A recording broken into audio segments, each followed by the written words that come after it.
These are the Snug Leaves Scuff slippers in beige. They look cozy, but even better once they're on your toes. Soft, fluffy, and immediately comfy without needing a break-in period. I really love these. I love the curly faux wool. It is so plush and feels really soft. The memory foam has enough cushion that my feet were not slapping the floor. They stayed put during testing. Easy slip-on style that stays on while walking around.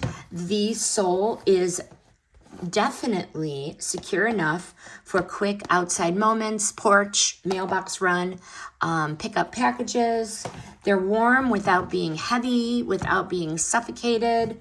The lining definitely feels so soft against your bare feet.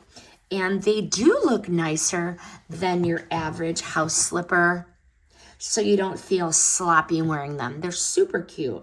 If you want an everyday house slipper that feels cozy, looks cute, and is comfy morning to night, these definitely fit the bill.